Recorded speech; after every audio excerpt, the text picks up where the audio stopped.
Selanjutnya nomor 71 ya. Nomor 71 di sini soalnya mirip dengan yang tadi ya. Kita harus menentukan pernyataan 1 atau pernyataan 2 cukup atau tidak ya. Nah, ini kita menggunakan konsep saja. Ini ada sebuah segitiga yang di dalamnya ada lingkaran.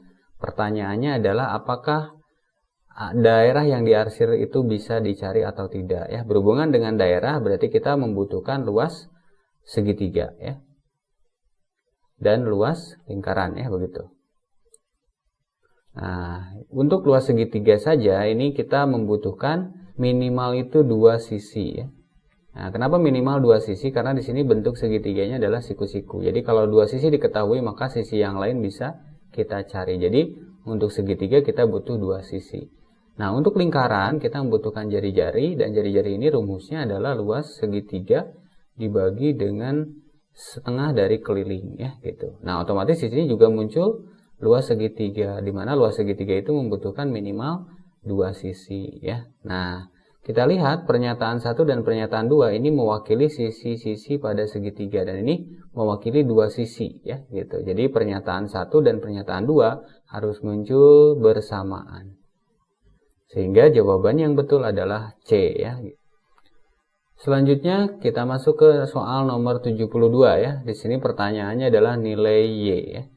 Nilai Y-nya berapa? Oke, nilai Y posisinya ada di sini, berarti setara dengan nilai 7 ya, berada di gambar yang pertama. Berarti kita harus memikirkan ya dari angka-angka yang ada gimana caranya mendapat nilai 7 ya. Nah, kalau kita lihat di sini ini berarti kita coba kalikan, ini juga kita coba kalikan. Ini 5 kali 3 hasilnya 15, lalu 4 kali 2 hasilnya adalah 8. Nah, selanjutnya kita kurangi ya. Kita kurangi. Nah, maka 15 dikurangi 8 hasilnya adalah 7 ya, begitu. Jadi polanya dikalikan yang bawah, dikalikan yang tengah, lalu kita kurangi ya. Oke, kita coba di gambar kedua. Berarti ini kita kalikan, hasilnya adalah 21. 6 kali 3 hasilnya adalah 18 ya, ini dikalikan juga. Lalu kita kurangi ya, gitu. Maka hasilnya Y-nya adalah 3 ya. Oke, berarti jawabannya ada di opsi yang A. Selanjutnya nomor 73 ya, masih bilangan bergambar ya. Oke, ini bahasa Inggrisnya tidak perlu kita artikan, kita akan fokus ke nilai X ya. Nilai X setara dengan nilai 10 di gambar pertama. Nah, ini sebetulnya kita tinggal cari selisih antara 2 dan 5 ya, ini selisihnya 3. Lalu 30-nya kita bagi dengan 3, maka hasilnya dapat 10 ya, begitu. Nah, ini juga sama, 4 dan 9 selisihnya adalah 5. Lalu 45 kita bagi dengan 5 ya, sehingga jawabannya adalah 9 ya. X-nya nilainya 9. Jawabannya ada di opsi yang A. Selanjutnya nomor 74. Ini soal himpunan ya. Jadi di sini menentukan notasi himpunan yang benar sesuai dengan gambar ya. Oke, kita perhatikan daerah yang diarsir ini adalah bagian A dan bagian B. Sementara bagian C-nya ini kosong. Nah, maka ini pasti jawabannya adalah A gabung B. Ya, ini dikurangi dengan bagian C karena bagian C-nya kosong. Oke, berarti jawaban yang benar adalah yang B ya. A gabung B dikurangi C. Nah, bagaimana dengan opsi yang C ya? Di sini ada tanda tambah ya, ingat tanda tambah di himpunan diganti dengan tanda gabung ya gitu. Jadi di himpunan tidak ada penjumlahan ya, tapi adanya tandanya gabung ya. Secara umum begitu. Ya, sehingga yang C kurang tepat ya, karena ini di notasi himpunan ya. Notasi himpunan untuk tambah diganti dengan gabung. Maka yang benar adalah jawabannya B ya, seperti itu. Selanjutnya nomor 75 ya. Nomor 75, seseorang mendapatkan gaji 800.000 ya, 5 hari dengan waktu kerjanya 8 jam ya. Lalu di sini kita ingin membandingkan atau melihat hubungan antara P dan Q ya. Untuk P di sini sudah diketahui 19.000, tapi untuk Q di sini keterangannya adalah pendapatan per jam ya. Berarti kita akan mencari Q dulu ya. Untuk Q berarti kita masuk ke yang gajinya yang 800.000 ya. Ini kita bagi dengan 5 hari lalu 8 jam ya. Berarti totalnya adalah 40 jam ya. Kita coret nolnya, Lalu 8-nya juga kita coret, 8 dibagi 4 hasilnya 2. Maka hasilnya Q-nya adalah 20.000 ya. Nah, kita udah dapatkan Q-nya 20.000 sementara P-nya 19.000. Berarti hubungannya adalah P kurang dari Q ya. Jawaban yang benar adalah C. Selanjutnya nomor 76 ya. Oke, nomor 76 di sini sama ya, kurang lebih pertanyaannya membandingkan antara P dan Q. P-nya sudah ada 11, tinggal Q-nya. Q-nya adalah the biggest data possible. Jadi data yang paling besar yang mungkin ya, begitu. Nah, informasinya adalah di sini datanya ada 5 bilangan ya. Ada 5 bilangan, bilangan 7 muncul 2 kali. Lalu rata-ratanya 9 dan medianya adalah 8. Kalau kita urutkan misalnya A B C D E ya. A B C D E 5 data, 5 bilangan, lalu medianya 8. Otomatis yang jadi median adalah si C ya. Ini kita masukkan 8. Nah, otomatis karena 7 muncul 2 kali dan posisi 7 itu kurang dari 8, otomatis A dan B-nya dua-duanya adalah angka 7. Nah, selanjutnya kita akan menentukan nilai D dan E ya. Ini kita ganti dengan 9 D-nya ya.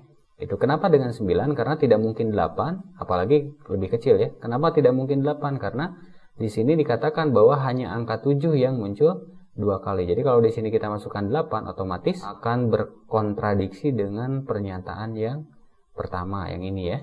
Gitu, maka di sini tidak boleh kita isi dengan 8. Nah, paling yang mungkin adalah 9. Ya, tapi kenapa nggak 10? Karena di sini kita akan mengharapkan nilai E yang maksimal.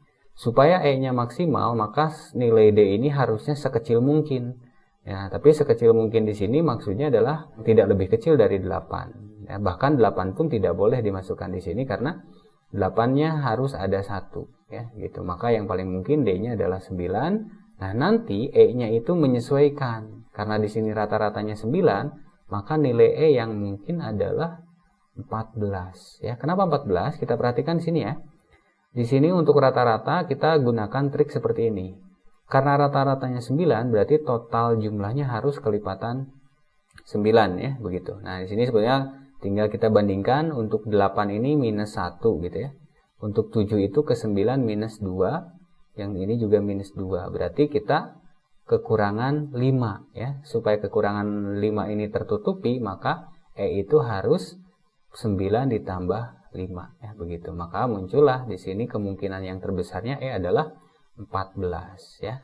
Ya, di sini Q-nya kita dapatkan 14 ya. Nah, kalau Q-nya 14 berarti kita bandingkan P-nya 11, berarti hubungannya adalah P kurang dari Q ya, karena Q-nya lebih besar. Maka jawabannya adalah yang C ya, seperti itu.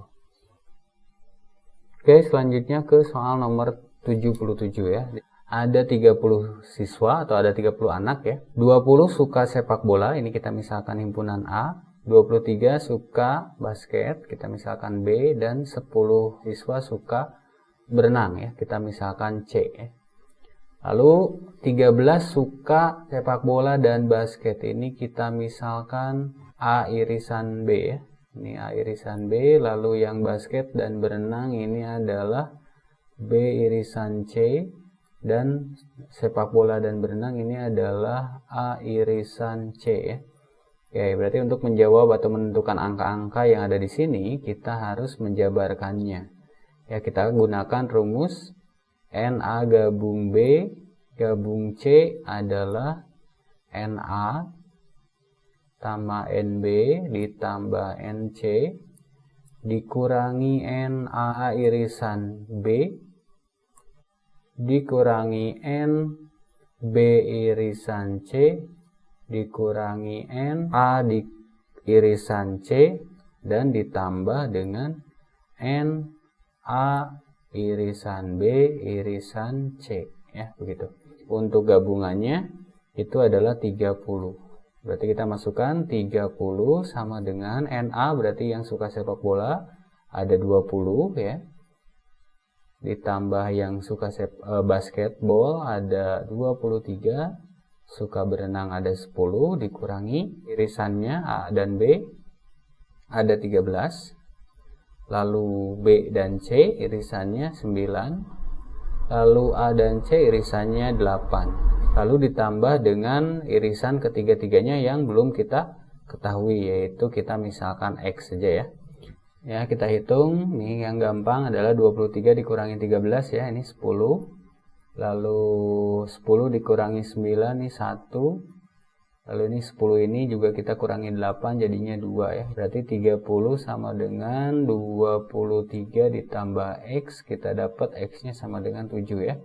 X ini adalah A irisan B irisan C, atau ketiga-tiganya. Di sini kita lihat untuk pernyataan pertama, betul berarti ya, karena ada 7 orang yang menyukai 3 jenis olahraga tersebut. Lalu bagaimana menentukan pernyataan kedua, pernyataan ketiga, dan pernyataan keempat? Ini kita gunakan diagram Venn ya, begini ya, kita gunakan seperti ini. Yang di tengah-tengah ini kita isi dengan 7. Nah, kita tuliskan dulu di sini A, B, dan C ya. Nah, ini A itu tadi sepak bola ya, B basket, dan C-nya berenang. Nah, kita lihat A irisan B dulu. A irisan B-nya tadi ada 13 ya. Nah, karena 13 berarti di sini sudah ada 7, maka A irisan B semuanya di sini kita tinggal masukkan 6 ya, karena totalnya 13.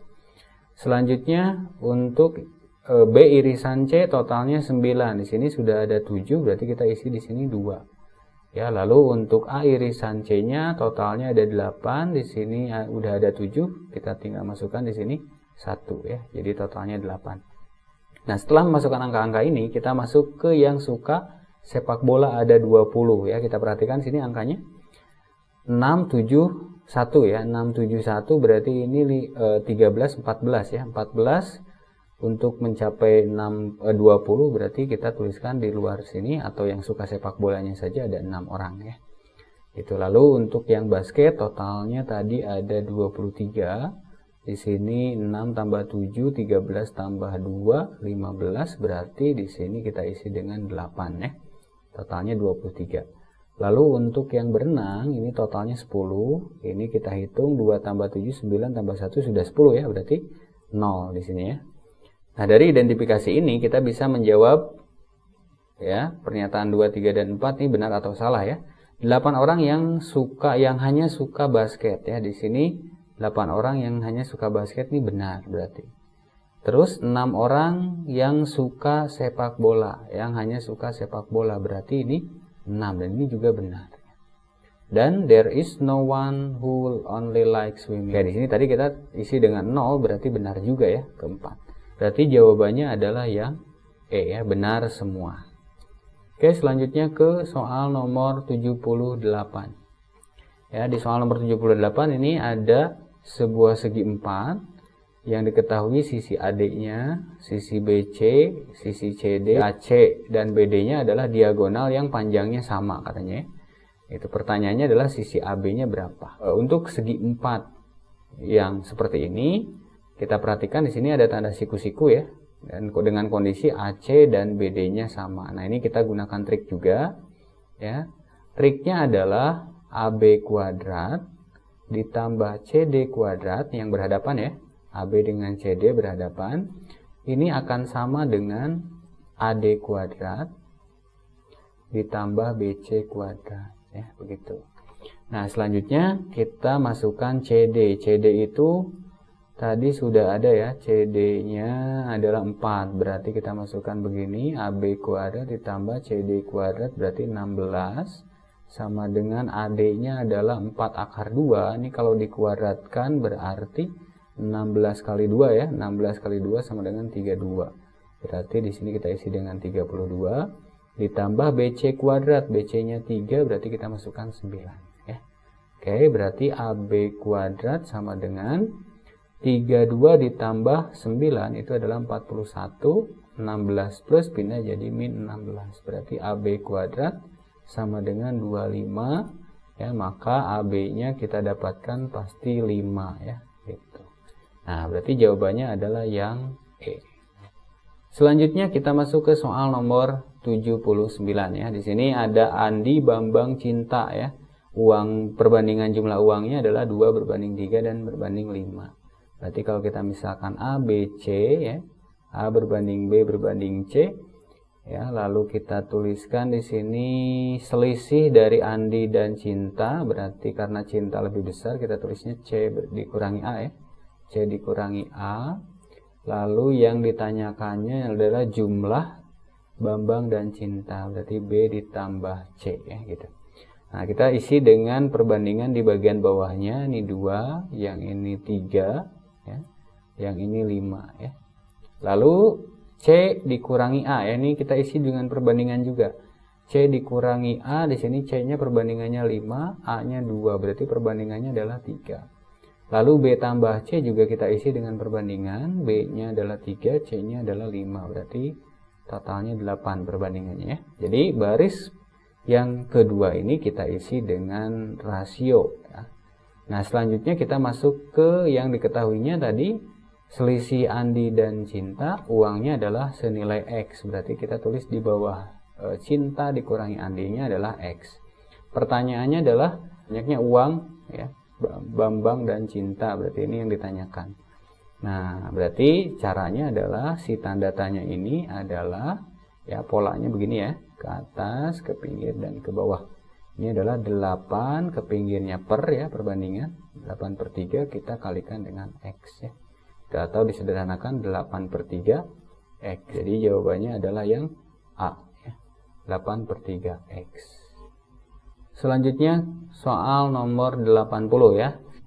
Ini juga soalnya perbandingan ya, rasio. Di sini ada keterangan usia brother and sister ya, brothernya kita misalkan B ya, sisternya kita misalkan S ya.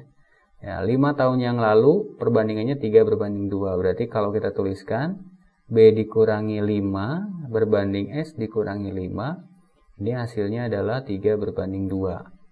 Lalu rasio ketika 10 tahun yang akan datang ini adalah 6/5 ya. Oke, ini satu perbandingan. Lalu ada perbandingan lain yaitu kalau di 10 tahun kemudian ya, berarti B plus 10, S ditambah 10 juga. Ini perbandingannya berubah jadi 6/5 ya. Pertanyaannya adalah jumlah keduanya atau jumlah usia mereka sekarang ya, berarti yang ditanyakan ini adalah B tambah S ya gitu. Oke, kita jabarkan satu persatu. Dari sini kita akan jabarkan ya, kita kali silang.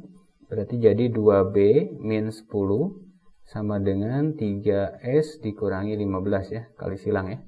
Berarti kita punya 2B min 3S sama dengan min 15, min 10 pindah jadi plus, berarti dapat min 5 ya. Oke, ini yang pertama. Yang kedua ini sama, kita kali silang juga. Berarti ini jadi 5B ditambah 50 sama dengan 6S ditambah 60 ya. Berarti jadinya 5B dikurang 6S sama dengan 60, 50-nya pindah jadi 10 ya. Oke, ini yang kedua. Nah, ini kita bisa eliminasi ya. Ini kita coba simpan di sini, kita kalikan 2. Berarti jadi 4B min 3S kalikan 2 jadi min 6S sama dengan min 10 ya. Lalu kita coba kurangi ya untuk mengeliminasi S. Ini habis, berarti 5B dikurangi 4B hasilnya adalah B ya. 10 min 10 ya. 10 dikurangi min 10 berarti jadi tambah, jadi 20. Ya, B-nya udah dapat 20, kita cari S-nya ya. Kita masuk ke 2B dikurang 3S sama dengan min 5. Berarti 2B B-nya 20, berarti kita tulis di sini 40 dikurangi 3S sama dengan 5 ya. Berarti 3S sama dengan 40, 5-nya ini min ya, 5-nya min 5 pindah jadi 45. Maka dapat S-nya adalah 15 ya gitu. Berarti ya B ditambah S sama dengan 20 ditambah 15 ya, sama dengan 35. Oke, jawabannya adalah yang D ya, seperti itu. Oke, itu aja untuk pembahasan tryout UTBK kelima ya. Semoga bisa dimengerti ya. Terima kasih atas perhatiannya. Oke guys, itu aja pembahasan di video kali ini. Semoga bermanfaat. Jangan lupa like and share ke teman-teman yang lain. Terima kasih.